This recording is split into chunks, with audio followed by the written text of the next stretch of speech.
Hi, good morning, everyone. This morning, and we have another keynote speech from Professor Robert Laramee, and you can call him Bob. I prefer to call Bob. Bob is good. Yeah. Well, okay, that's good. So Bob currently is associate professor in data visualization at Swansea University. Have anyone heard about Swansea University? And in Chinese, like 十望西, yeah, one Chinese word, Swansea University. A lot of Chinese students there, I think. Yes, there are lots of Yeah, Chinese pretty lot. I heard a lot of Chinese students like it. Yeah. Chinese staff as well. Chinese staff as well. Okay. Bob's research interests are in the area of big data visualization, visual analytics, and human-computer interaction, or HCI. He has published more than 100 papers in the peer-reviewed journals and the conference, and also as conference chair of Euro Visualization 2014, and a very premier conference in data visualization.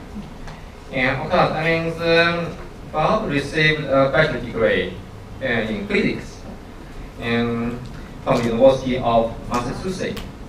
It's like an MIT, right? No. Yeah. Zumas. It's almost like MIT. Yeah. So where is this University of Massachusetts? Amherst. Amherst, Where is it? It's about 90-minute drive from Boston, west of Boston. So are you American?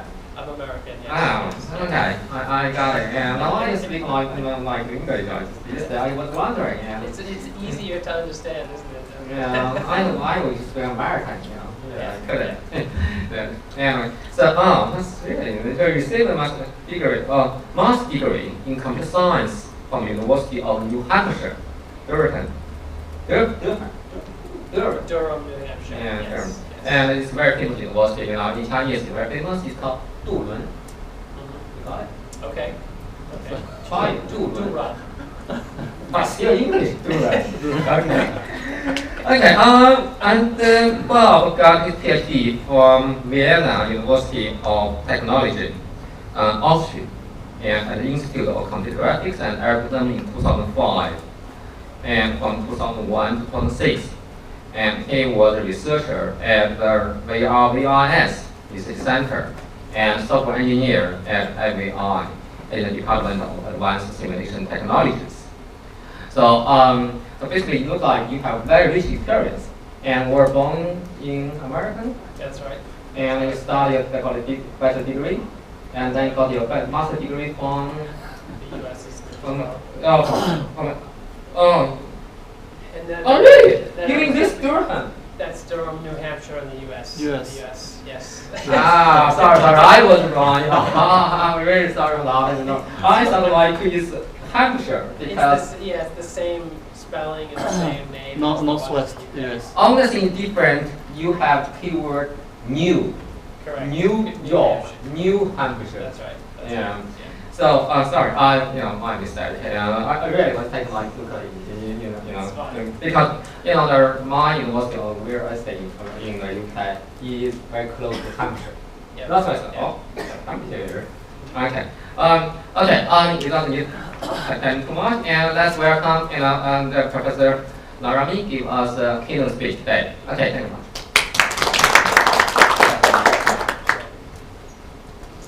Happy Saturday, everybody. Thank you for inviting me here. I really appreciate the invitation. It's an honor to speak in front of such a distinguished audience. Only the serious people are here on Saturday morning at 8:30. The real, the tough, the dedicated people. So today we're going to talk about visual analytics for big video visualization. This talk sort of is at a few different subjects. So it's at the intersection of entertainment, which is rugby, in this case sports, video sports, It's at the intersection of multimedia. It's also at the intersection of data visualization and visual analytics. So it really integrates all four of these things together. And by the way, if you have any questions or comments during the talk, feel free to interrupt at any time. It's fine. I don't mind at all. Instead of trying to wait until the end. Also, if I make any mistakes, it's because of the jet lag. Definitely, yeah. How many hours did you sleep last night? 0? I think I fell asleep at about 11. Yeah, got up, wake up. And then I woke up at about 4. Oh, not so bad. Really, you got it. Yeah. Yeah, so it's not bad. Not so bad. Not bad. And I was half asleep during the day, the whole day yesterday too. So it's sort of like half sleeping. So this is a little overview. We're going to talk about data visualization very, very briefly for anybody that might not have a background in visualization. We're going to motivate the sports rugby analysis. Don't worry if you don't know anything about rugby. I don't know anything about rugby either, but the principles apply to all the field sports. We're going to talk about visualization using glyphs, glyph design and sorting. We're going to look at the system interface of the system that we built. Then we're going to talk about a subject called knowledge-assisted ranking, and then we'll wrap up. So I think most of the audience here knows this, but it doesn't hurt just to see it again. So visualization, that's my background, is in data visualization. That's where I focus most of my work. Visualization exploits our powerful visual system. So we have 2 million nerve fibers coming from the optic nerves, and then we have several billion neurons devoted to analyzing visual information. Right, about 30% of the visual cortex, so the visual cortex back here.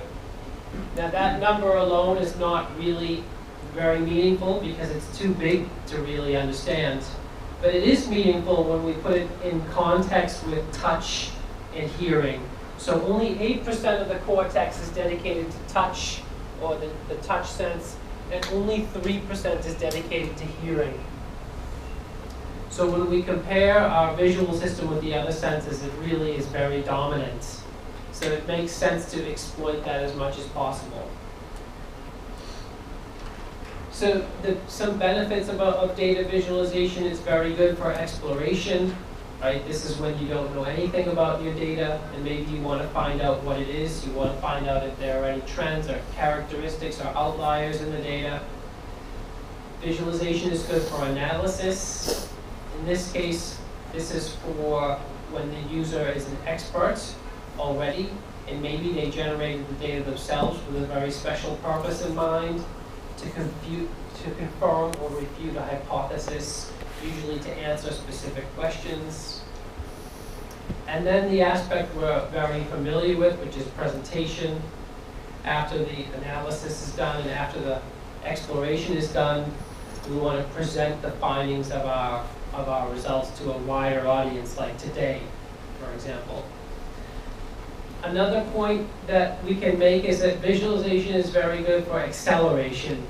So we can do things with visualization. We can learn things about data very quickly that might not be possible to learn at all, or that might take months to learn if we don't use visualization, if we're just studying the raw numbers.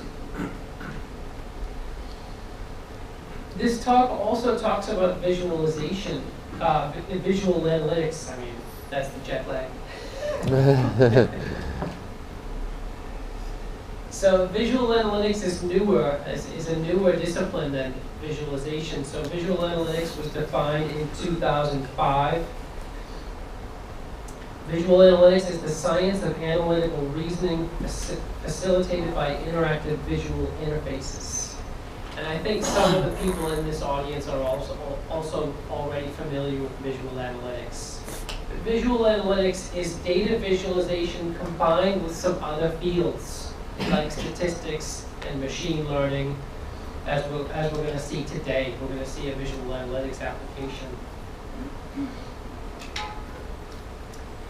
So the application we're going to look at is the analysis, visual analysis of video data or rugby games, right? So rugby is a very popular sport, probably not in China. Has anybody ever heard of rugby before? Yes. Okay, good, good. But I think you all have heard of American football, with those guys with the helmets that run into each other all the time. Probably you've seen that.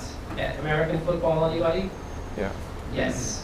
But So- this is more like the UK the rugby, or like the English rugby. Oh, It's exactly the same. That's right. Rugby is very popular in England, Scotland, Wales, South Ireland, Africa. huh? South Africa, Australia, South New Africa, Zealand, Australia, New Zealand, France. France, and Italy. That's right. Those are the countries. But it's very similar to American football, which is also very popular on the TV. I know that the Super Bowl yeah. is broadcast in China, right? We have like maybe 500 to a billion people watching the Super Bowl every year. And rugby is similar to American football. It's like American football without any padding and helmets, essentially. Yeah. So we all love sports, right? And we all want to have the best team in the world at whatever sport we're trying to play. And we all want to beat our opponents at any sport. So what's one way to do that?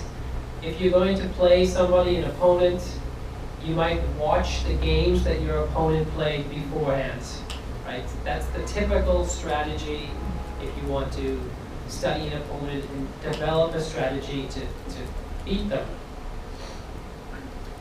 But it's difficult. Imagine your opponent played 10 games or 20 games. Would you like to sit down and watch 10 games or 20 games of rugby or something like this? It's very time consuming. It's very difficult to find patterns and trends. If you're watching, say, 10 or 20 hours of a video, you might find some special event in the 8th hour and then think, oh, that's very similar to an event I saw in the second game or the second hour. Maybe I'll go back and try to compare the two events. It's very difficult. That's the typical thing that analysts and traders do, is they watch the games to develop strategies, look for patterns, look for trends. And basically, we want to see if we can do something better to help trainers and coaches and players analyze games without having to watch them from start to finish each time, to save time, and maybe see things that we wouldn't be able to see if we watched a game just on the TV screen. So we developed a system for this that uses glyphs. So what are glyphs? Glyphs are a special class of visualization techniques, right? They use discrete objects, and they're usually placed with a special purpose in mind that represent the underlying data pictorially or symbolically. Now the glyphs are an old technology, an old technique, and by themselves they're not novel. Glyphs we present by themselves are not novel, but the way we use the glyphs is something new and interesting. So we use glyphs to actually sort the data in a visual way, and we're going to show that. And this slide tries to show that a little bit. So these are called star glyphs. You probably have heard of star glyphs before. So these are star glyphs arranged on a grid, a Cartesian grid, very, very typical. But these are the same star glyphs that are sorted, right? So patterns and trends start to emerge as soon as we start to sort the glyphs. Even though these are the same set of glyphs, these look much different.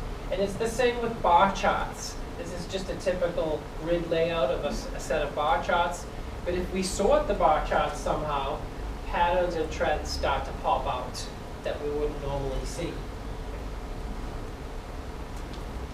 Bob, quickly, what are the criteria for sorting? The criteria for sorting, Yeah, so the example. user defined. Okay.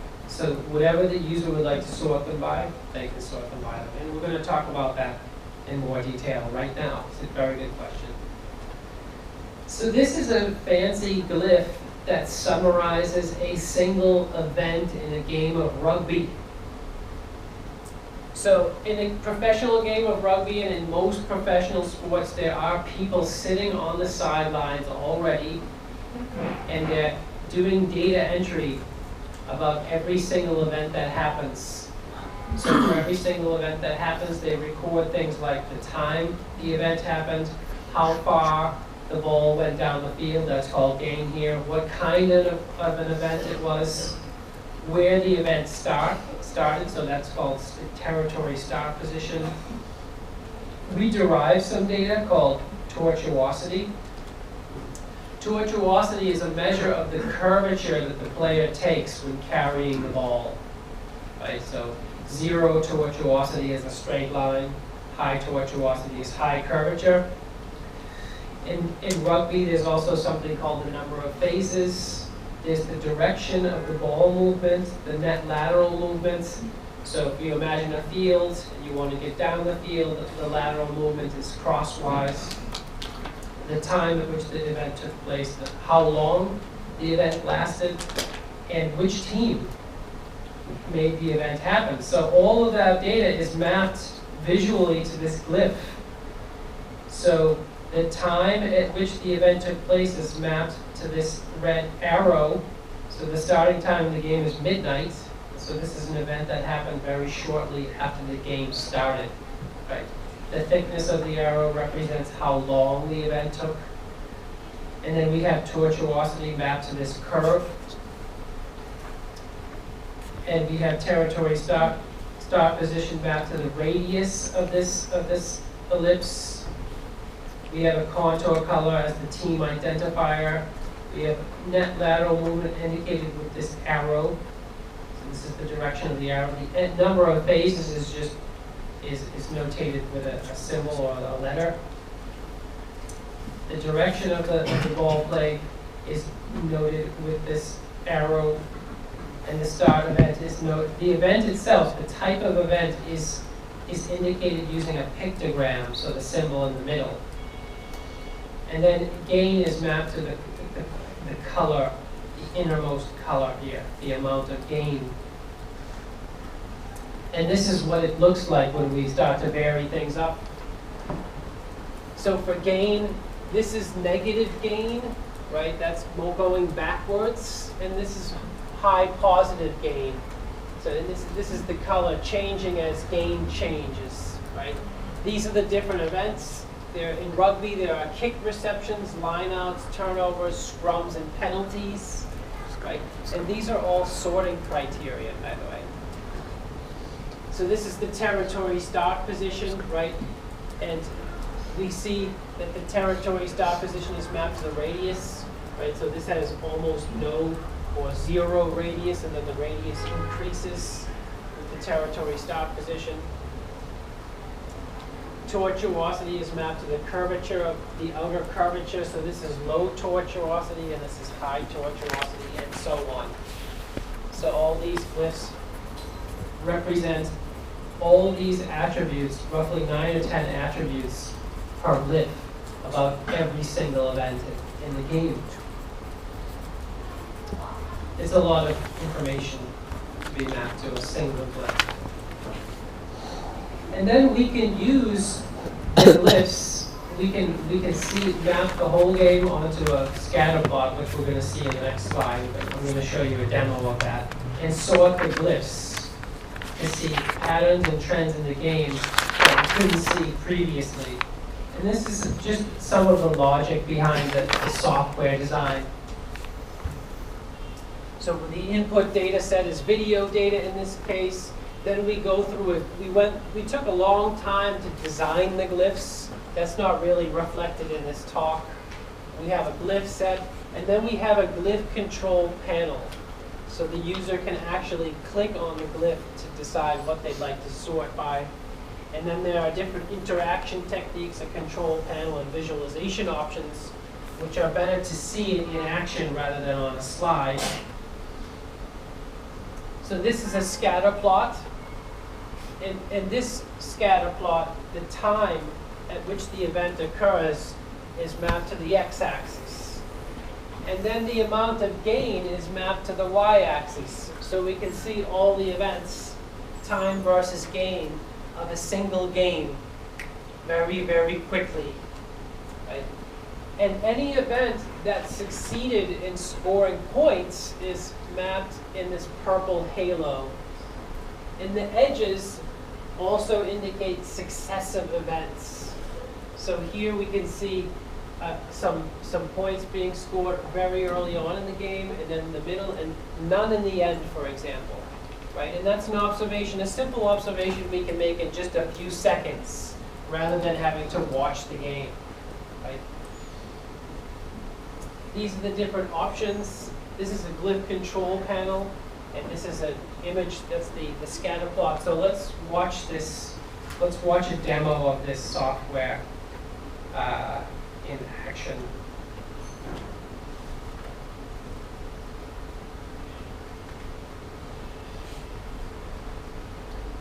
So this Do you is have a not sound? all Do you need a all- sound?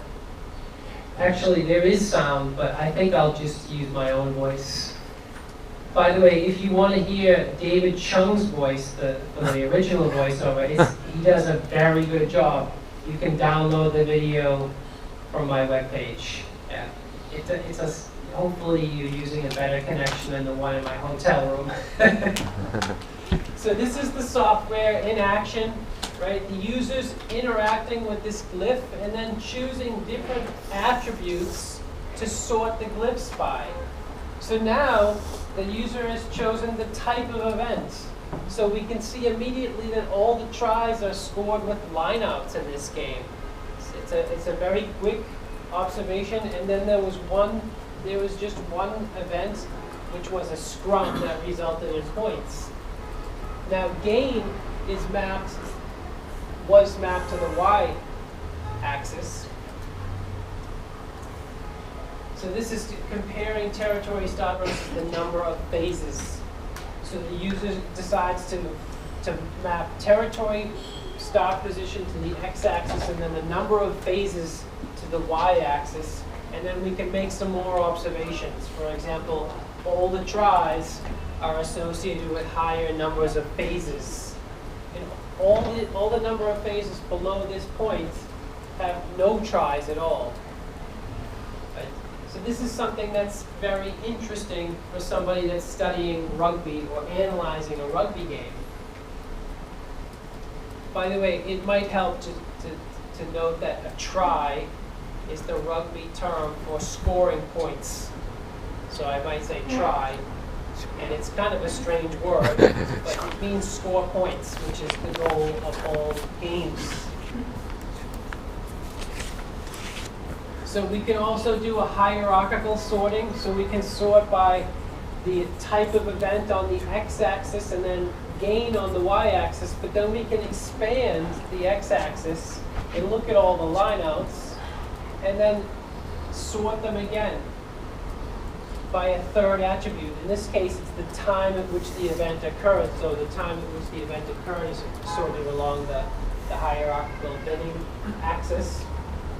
Bob, what is the semantic of the links?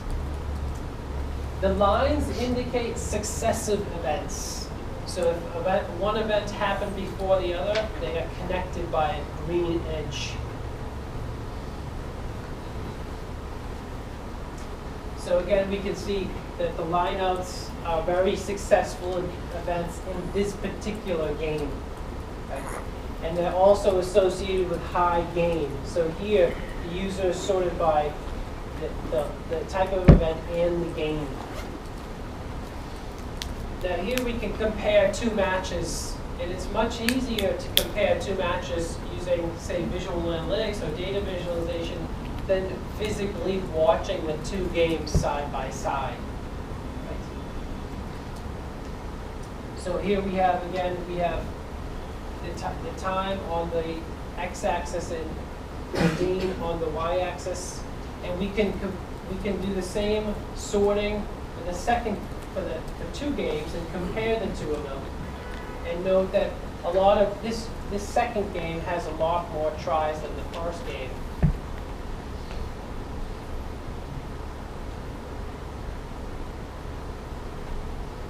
And we can experiment with different kinds of sorting, right? So here we're sorting by the type of event. And we want to look at how does the type of event relate to tortuosity, for example. Can we make any observations between the type of event and the number of the average tortuosity?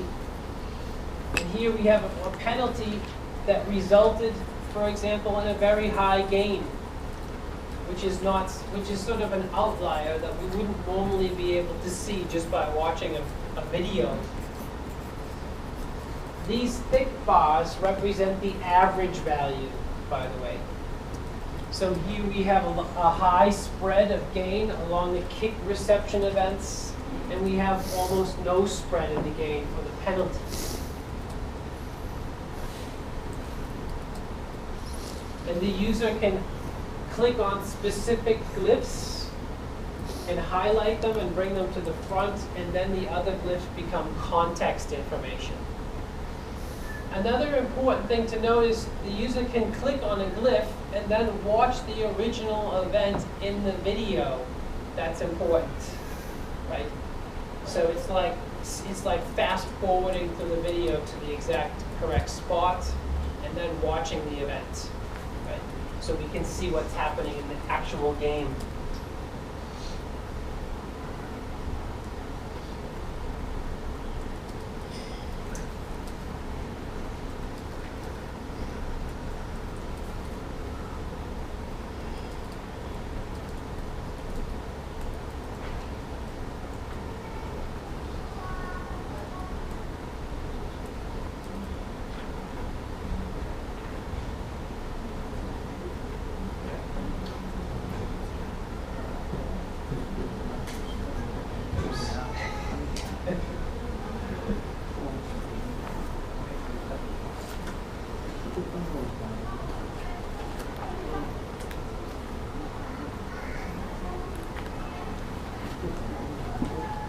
I think I'm getting the hang of this.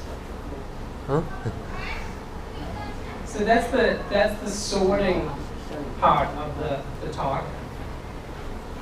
Now we're going to talk a little bit about the so-called knowledge-assisted ranking, which is a little bit more advanced than the simple, the sorting aspect. So we might have this kind of task where we're trying to find the most important events, right? That's a challenging task to define the most important events.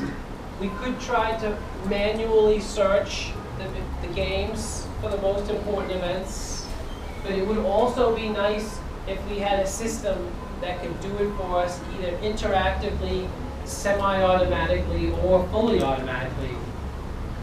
So that's what we're trying to focus on in the second half, trying to rank the events according to their importance. Now, this is challenging for a few reasons, but the main reason is these are high-dimensional events, so they're 9 or 10 dimensions. So how do you decide which events are the most important when you have several dimensions, like 9 or 10 dimensions? The other tricky aspect is different users are going to decide for themselves which events are the most important. So the importance of the events is going to change depending on who you ask or who the user is. So those two things are the motivation behind this second phase of development. So this is an enhanced version of the previous system, and now we have added some information about ranking. So this is the user that's decided to rank the different attributes in order of importance. That's something that the user has explicit control over. We still have the glyph control panel, and then we have something called a model visualization. We develop a model that actually tries to automatically rank the importance of the events, And this is how we visualize it. And we can visualize how well the model is doing with this confidence ranking at the end. So each one of these axes is a parallel coordinate axis, and the importance of the attribute is mapped to the height of this bar. It's a little bit tricky. It's a lot of information to take in at once. And this is what the pipeline looks like. So we're trying, actually the system is trying to take the knowledge of the expert users and incorporate it into the system. So we make a distinction between different types of knowledge, right? We have tacit knowledge, which is all the knowledge that the user has before they start using the software. And then we have some partial knowledge, which is what the domain expert believes to be what they think are the most important events in the game. Now, imagine we wanted to rank all of the events in order of importance, like 200 events, 300 events, or maybe 1,000 events, or maybe 10,000 events. That would be very difficult to do manually. So the idea is we let the user choose, say, 9 events and sort them by order of importance manually, and then use something called regression to sort the remaining events. Maybe there are hundreds of them or thousands of them, according to those same rules that the user sorted the first 9 to. So we're ranking the events using regression. So this is an approach inspired by card sorting, right? It's a user-centered approach to categorize a set of items into groups. And what's special about it is that it's high-dimensional. So it's been used to sort symbols and cartography in online course sites. So very high-dimensional data sets, complicated data sets. And in this case, the glyphs are our cards. We have a series of events. We want to order the events regardless of the number of events. So we come up with a matrix that describes each event multiplied by an importance weighting. And that's this coefficient B. And we use regression to estimate the weights of B in the ranking function. A little bit more information about that. So the user provides a sample event ranking manually, for example, 9 events.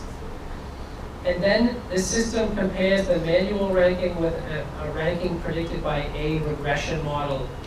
And in this system, there are 3 different kinds implemented and tested.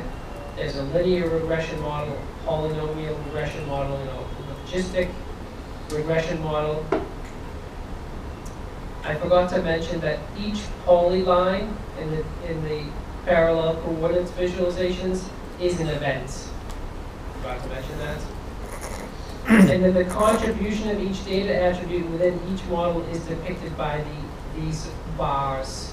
So in this example, the kick reception is ranked as completely unimportant, whereas the time at which the event occurred is ranked as very important. And at the end, there's a confidence rating. And in this one, the confidence that the linear regression is a good model is very low. And in logistic regression, the confidence is very high. So the system would choose this regression model to rank all of the events automatically. Tries each model, and then chooses the one with the highest confidence. So that's the idea. And if the user decides to, they can change the weights of the parameters interactively or manually. So they can decide, for example, that the time of the event and the number of phases can just be eliminated from the ranking as it is not important at all. So that's a possibility. And all of the events can be brushed, so we can brush the events and put them into focus, and then the rest of the glyphs become context information. And the user, as we saw, can click on an event and watch the original match. Here we're going to show another demonstration of that in action. So for example, we can compare two matches, right? And this is, again, we can get an overview of the matches in just a few seconds. Right? The way this match is visualized has a different visual pattern than this one. So there's a cluster of events in the first match that doesn't even appear in the second match, right? So let's watch the system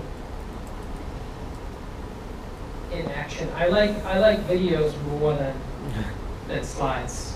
I don't know if you can tell. Yeah.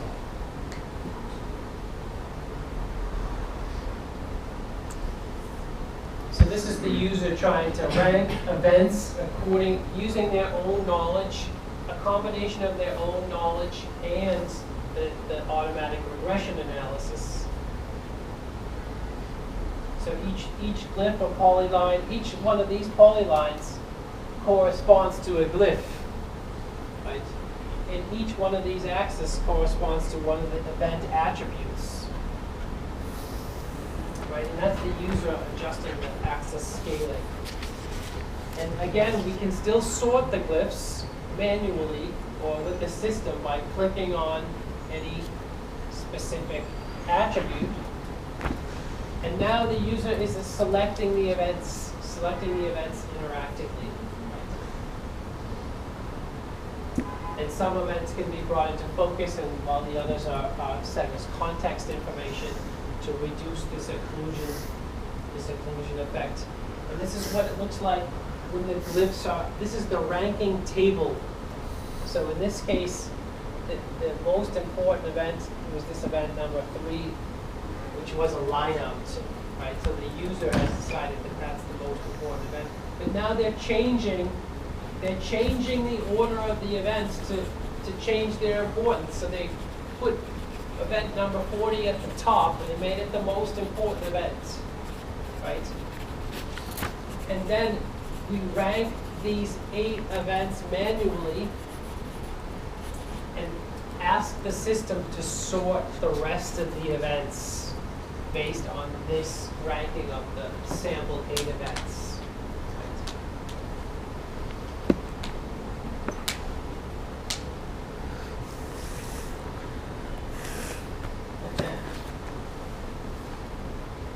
Again, there's a copy of this video on my webpage with the original voiceover of David Chung, who does a very excellent job at this.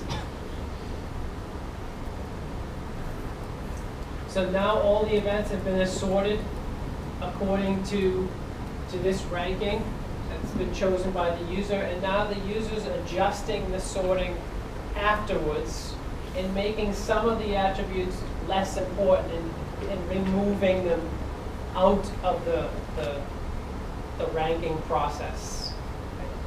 The time at which the event is being decreased in terms of its importance. And then we can see the effects of those adjustments down here in the parallel coordinates visualization. So a typical question is, what is a successful strategy to score? Right? This is a fundamental question that everybody's going to want to ask. So we can look at the score events. So we can start with the score events and sort those.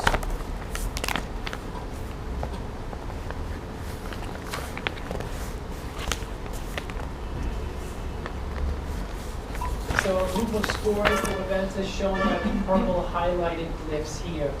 So these are a very important group of events. And then we can get the statistics about the events. By the way, there's a user option to get the statistics about the events.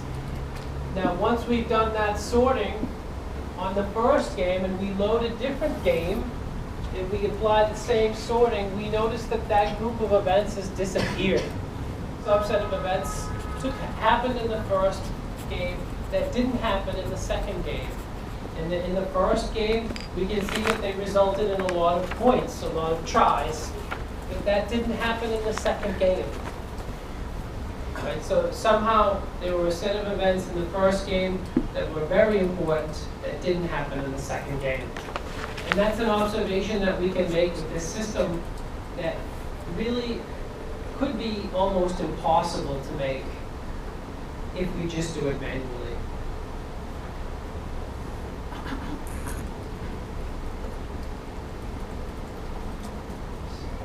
Let's see if I can get back to that presentation.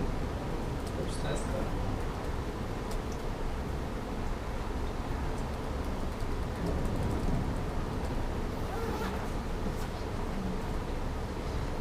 As a concluding or near the end, we have got some feedback from real rugby analysts. So this software was designed, this whole work was a collaboration, and one of our collaborators was a professional rugby player, and we also worked with the Welsh Rugby Union, which is the large professional rugby organization in Wales. It's not large compared to China. It's large on the scale of the Welsh part of the world. You have to just trust me on that. So here's one analyst's remark that using the software has enabled them to discover new performance indicators that they wouldn't have been able to recognize previously. A coach remarked that the system here is a good way of grouping clips together, so clips that are very similar in their characteristics. And another player remarked that the software is very useful at breaking up the game into different parts, right, and focusing on the events that they're most interested in. So thank you very much for your attention, and I'm happy to answer any questions that you might have. Yeah, thank you very much. Good. Yeah. Okay. You want got questions? By the way, this is a photo of David Chung. This was his PhD thesis. So he did most of the hard stuff. He's now graduated and Yeah. I would like to start with a very, very general question in terms of the possible application of the system. Very, very interesting presentation. Thank you very much for that. Have you considered using this type of system for video summarization? There is a lot of different areas, and in the news, for example, during the World Championship of Rugby, where you can actually use this type of application, getting some really very, very interesting application for that. Can you give us some ideas? That's a very good question. And actually, you basically, in some ways, you hit the nail on the head, because what we've done is generated a summary of the video of all. That's essentially, that's one of the things that this system does, is generates a summary of the video. So yes, I think that this could be applied to any video, any video, and it would be fun. It's fairly obvious that it can be applied to other sports, field sports, but how much fun it would be to apply to, say, normal videos like the ones you mentioned would be really interesting. But I guess a system would have to be designed that collects the data in an objective way, in a systematic way. But as soon as that is in place, it should be possible without any big concerns. Okay, thank you. Now, more technical question regarding the generation of the encoding on Glyphs. I didn't catch at the beginning, I'm not sure if you have mentioned it, if it was done manually, automatically, semi-automatically.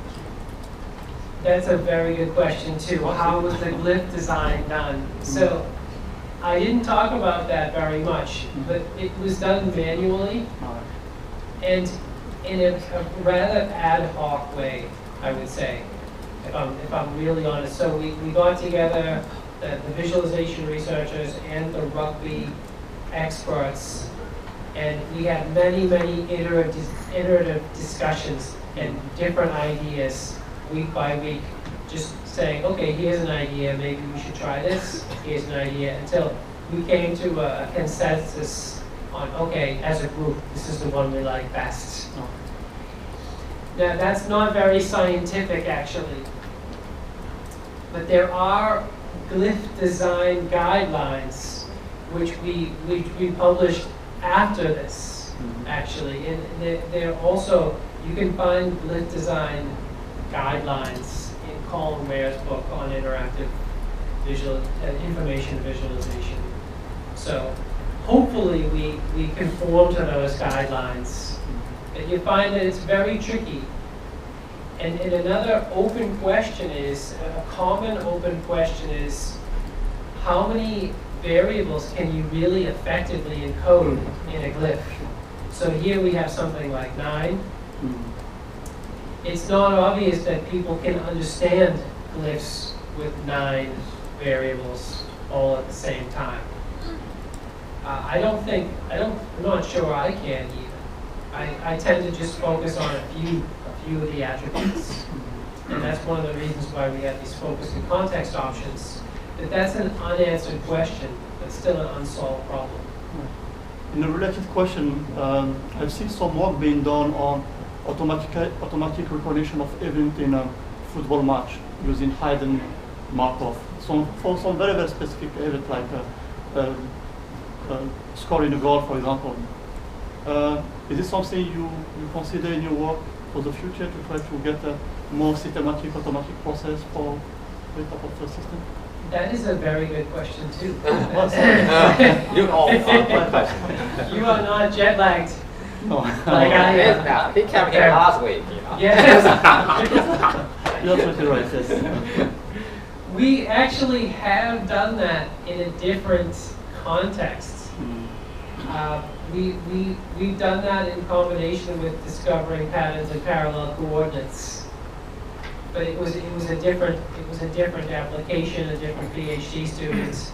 But he applied the Markov chain models to discover patterns in parallel coordinate plots. And if you want, I can give you a reference to that work. It's on my webpage. But that's a good question. I mean, there are lots of unsolved problems here. That's one of the good things about this. Is that you see this, and it's pretty obvious that there are several unsolved problems. And that's a nice thing. As researchers, we're always looking for unsolved problems. Thank you. I'll speak with you later when people have asked. Give a chance. Got questions? Anyone else want to ask Bob a question? Nobody interested in rugby? I don't know much about rugby Yes, either. yes. I mean, a typical question is, can this be applied to other sports? About American football.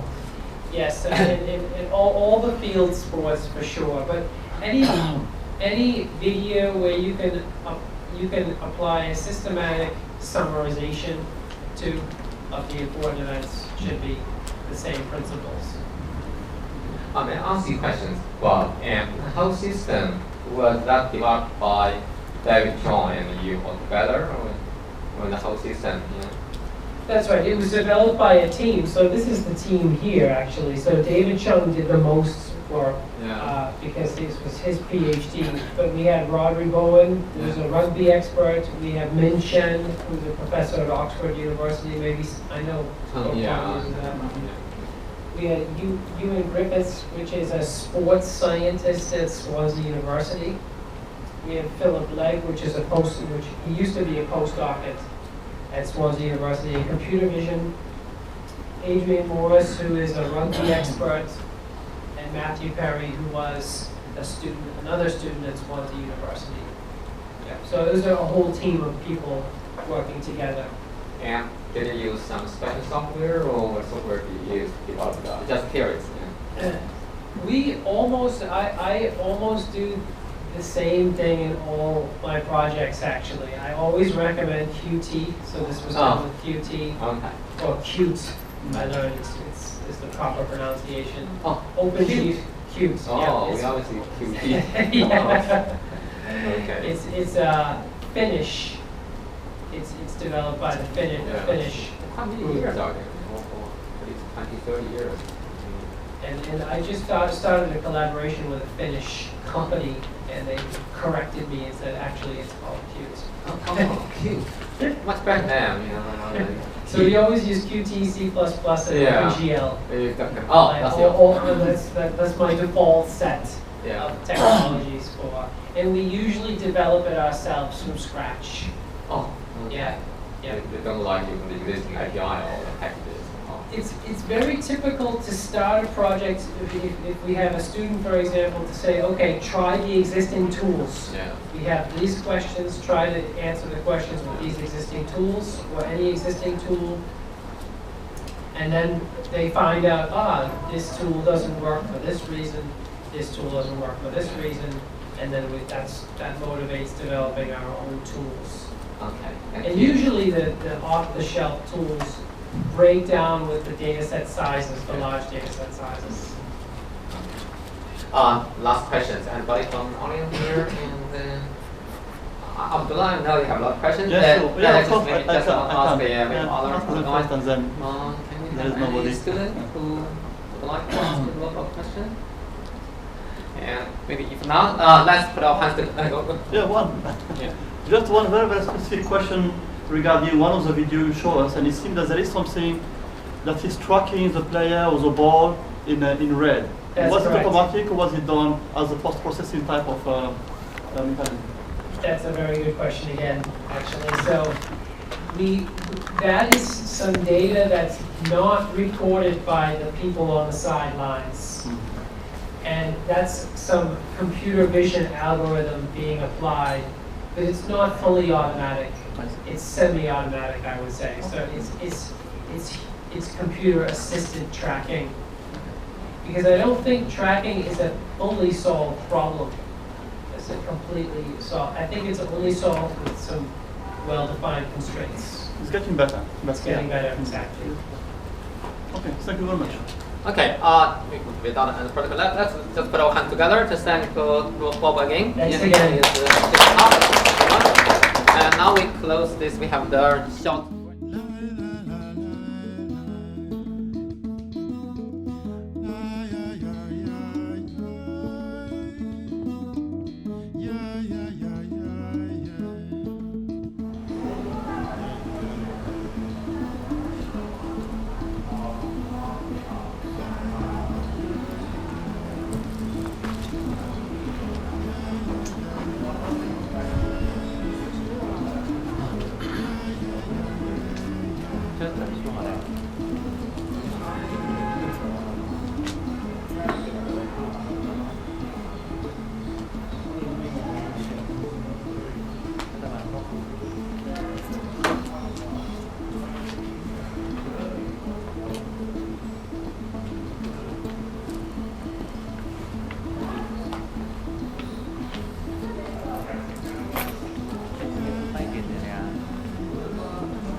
看不了。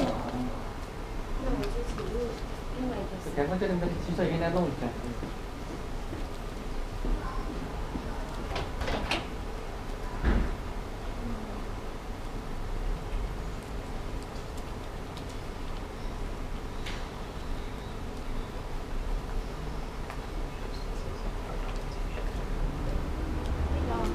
好，杭州长春。啊。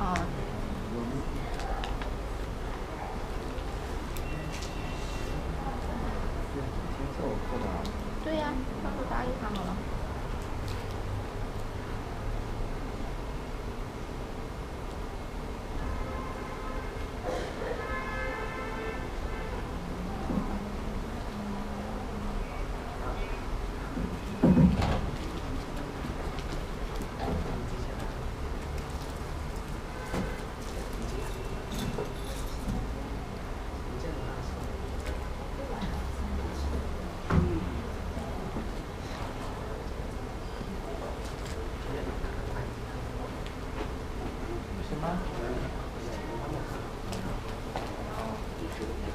苹果不太好的。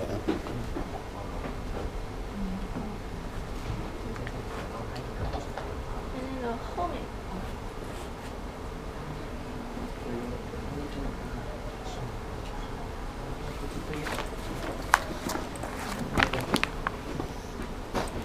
咋看了？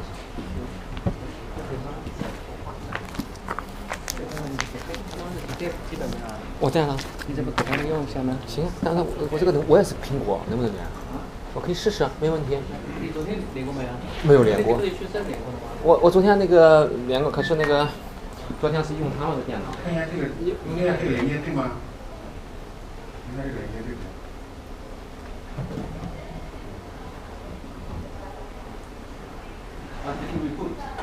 Yeah, you have to like sometime connect this one first, Yeah. then connect the projector, then restart. I tried that, yeah. You can try it again, but I did try it. I plugged it all in and then I rebooted. Well, try mine, but Okay. that's my tricks I play normally. Yes, I got a I do similar. too. I do too. Yeah, because sometimes we have the USB drive. 哎，昨天那个可以的，昨天董工不是对，另外一个也可以。对啊，那你不用。对这个事情，如果可以，大家考虑一下。没问题。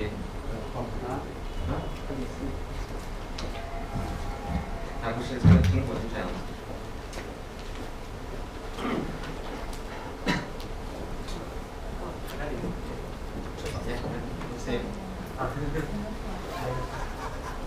Oh, that's funny. You have Windows on the Mac.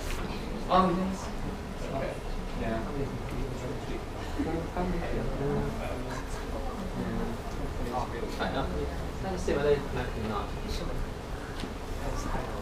Good morning. Good morning. How are you doing? You alright? I'm here. Yeah. I can see you just now. Sorry. Yeah. No. I'm just. Yeah. Oh, like that work. Oh yeah, it works. Come in. Oh, sorry. Yep. Yes. Okay. Let me try this one. 所以这里就这样子打，你说现在就打一下， Layer type 现在打。 Yes. software. Yeah. It's okay. Yeah. 平常不可以打的，这个现在打一下好了。I think about one week out. Yeah. Oh, that's a good one. Yeah, I think I have the one there. Here, it's good. Yeah.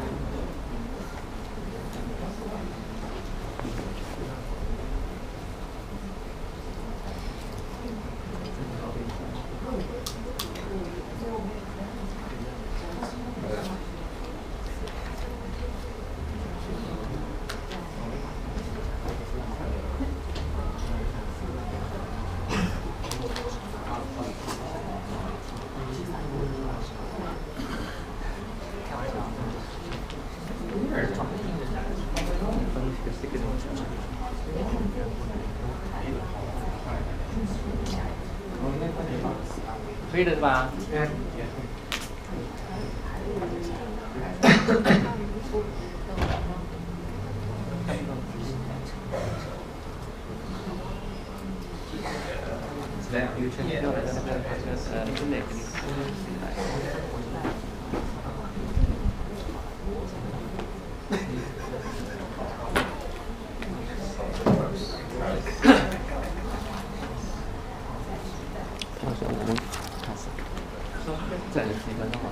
没问题，我没问题。我再等一下。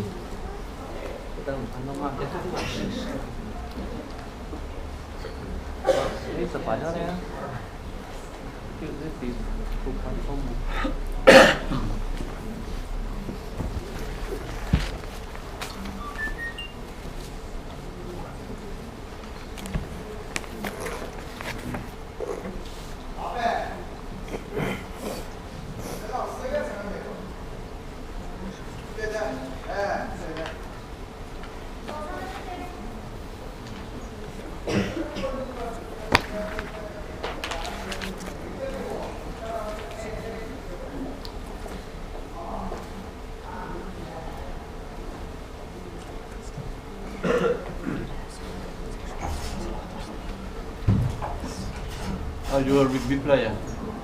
Excuse me? Are you a rugby player? I know it's a big thing in Wales, yeah. Yes, it is a very big thing. And that could explain why you settled there.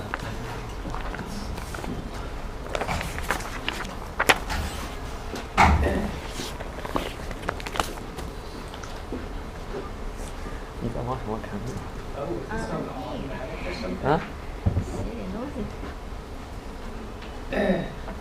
Yeah, before that, you can. Oh, okay. That's a good idea. No? 有ที่แกจะ picture together 哦这张照片呢看 photo。稍微等几分钟啊，还有人没有来。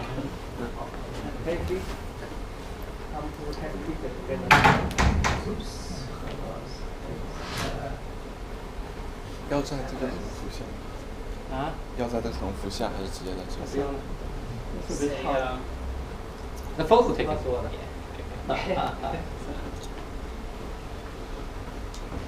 Okay. 1, 2, 3. One more. 1, 2, 3. 然后上面看一下。好吗？好吗？好，蛮好，蛮好，很好，很好，非常好，非常好，特别好。That became stand-up comedy here. Level 的好，你员工那个人家他那个没有了。哦 password。很好 is password. 这当英国人嘛，人家英国都是。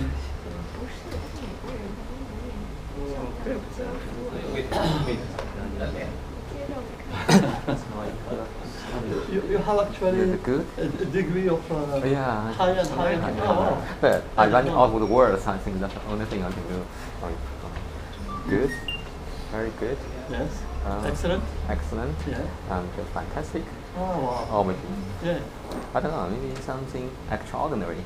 Okay. That would be good. Yeah. And all of it with how. With 好, yeah, with 好, with single word 好. Yeah. So Very- basically like you put the word, Very put efficient language. adjective, so add there. He will give the introduction. Similarly. 听懂了 Okay. 已经开始吧，开始。 Okay. It's your turn. Okay.